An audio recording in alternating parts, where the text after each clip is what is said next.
Fret not thyself because of evildoers, neither be thou envious against the workers of iniquity, for they shall soon be cut down like the grass, and wither as the green herb. Psalm 37, 1 and 2. On December 10th, 2025, number 17, 44-year-old Philip Rivers made headlines by coming out of retirement to join the practice squad of the Indianapolis Colts. Tonight, what's old is new again. Legendary NFL quarterback Philip Rivers coming out of retirement, joining the Indianapolis Colts practice squad at age 44. I'm trying not to get emotional, actually. Rivers, an 8-time Pro Bowler, last played for the Colts in January 2021. Since then, the father of 10 and grandfather has started coaching high school football. I wasn't really hanging on any hope of playing again.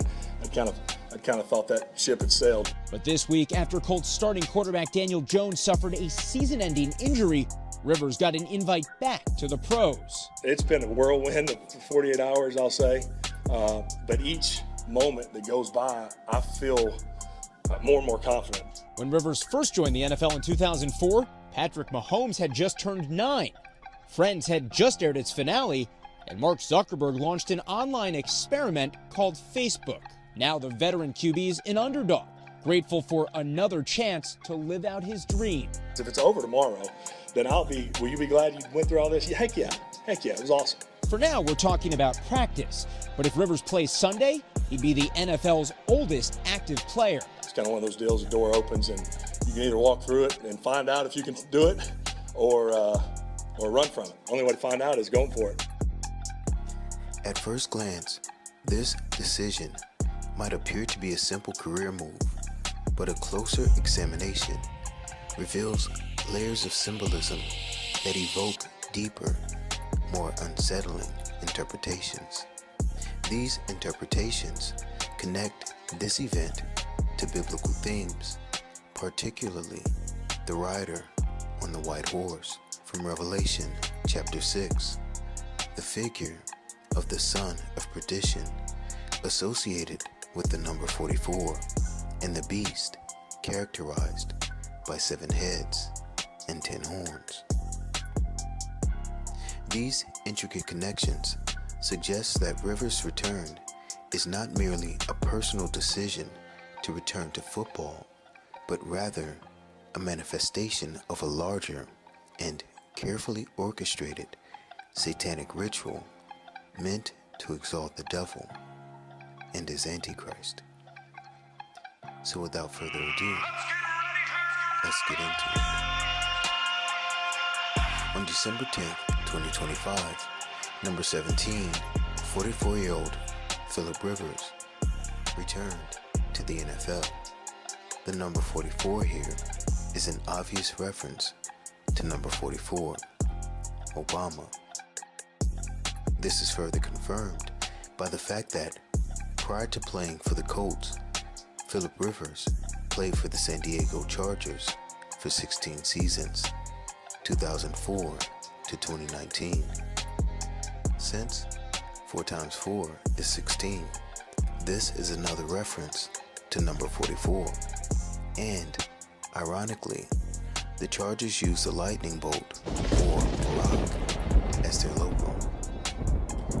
Did you notice how the news report about Philip Rivers mentioned that Friends had just aired its final show when Rivers came into the league? When Rivers first joined the NFL in 2004, Patrick Mahomes had just turned 9. Friends had just aired its finale, and Mark Zuckerberg launched an online experiment called Facebook. This is important because it points to Obama's movie, Leave the World Behind, which is about the end of the world, and the final sequence of the movie actually features the show Friends. Bombs going off in the distance, and look how she chugs the drink. Oh, that But eventually, somehow she finds the bunker, and when she turns on the power, we see this message play on the screen saying the White House and other major cities are under attack. But she doesn't care and ends up by the DVDs. And what do you think she puts in the DVD player? That's right, Friends, and plays the last one. When Rivers first joined the NFL in 2004, Friends had just aired its finale. And what do you think she puts in the DVD player? That's right, Friends, and plays the last one.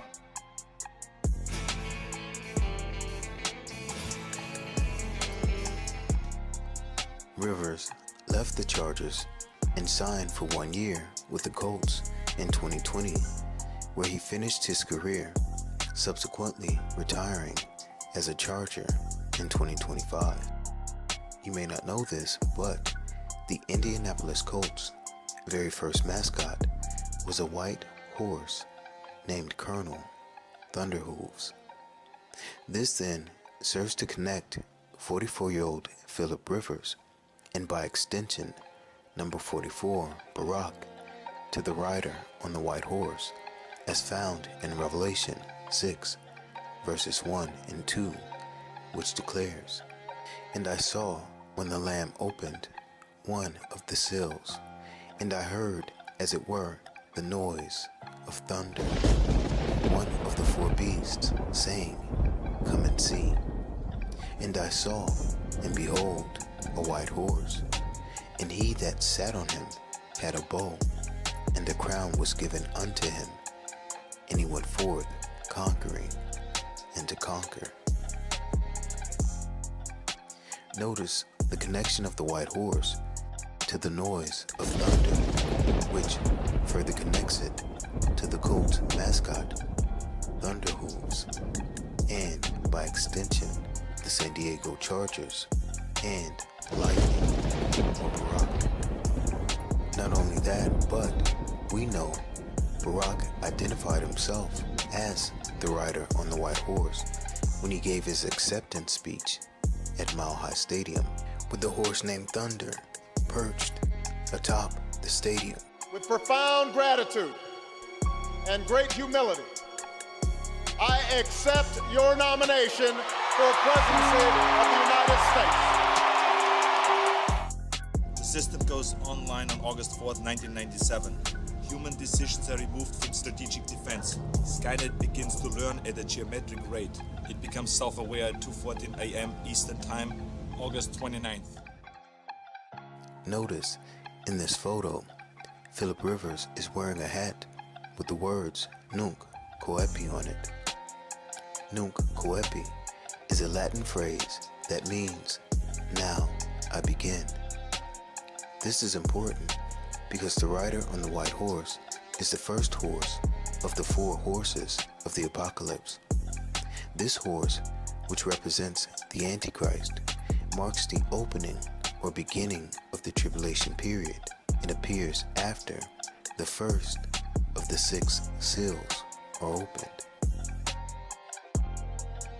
Not only that, but Philip Rivers is the head coach of the St. Michael Catholic High School Cardinals football team in Fairhope, Alabama. The name Fairhope points us to Obama. This is the sign of the horns, a curse sign, the 2 fingers extended, whose slogan was hope. It's been you who fueled my dogged faith in our future, even when the odds were great, even when the road is long. Hope in the face of difficulty, hope in the face of uncertainty, the audacity of hope. In addition, previously, I've shown you how Alabama, Obama, and football has been connected to number 44, Obama, through the movie Forrest Gump.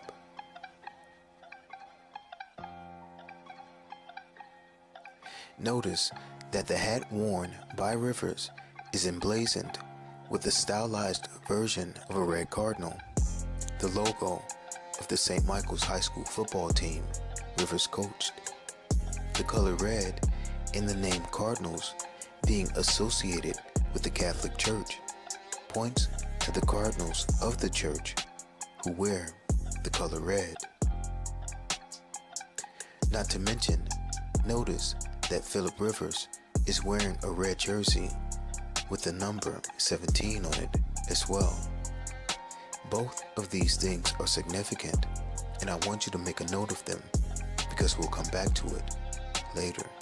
But for now, I want to direct your attention to the Latin phrase combined with the logo on the hat, which actually resembles a phoenix bird. This similarity in appearance, connected with the phrase nunc coepi, meaning now I begin, further lends credence to the fact that there is a purposeful conflation of the cardinal and phoenix, since the phoenix is a powerful and widely recognized symbol of rebirth, renewal, and new beginnings across various cultures and tradition. Not to mention, the phoenix embodies resilience and hope, once again, which points to Obama. The audacity of hope. The fiery process the phoenix undergoes in being consumed by fire, only to rise again from its own ashes, represents resurrection, immortality, and a spiritual awakening in which one reaches a higher state of spiritual awareness. This points to Lucifer, who is cast down and consumed by fire, only to rise again, as found in Ezekiel 28:18, which declares, "Thou hast defiled thy sanctuaries by the multitude of thine iniquities, by the iniquity of thy traffic. Therefore will I bring forth a fire from the midst of thee. It shall devour thee, and I will bring thee to ashes upon the earth, in the sight of all them that behold thee." Moreover, the phoenix is also associated with the sun god Ra in the rebirth of the sun. This further points us to Obama, whose logo is the rising sun, a symbol that represents the dawn of a new day or a new beginning. Thus, the phrase nunc coepi, meaning now I begin.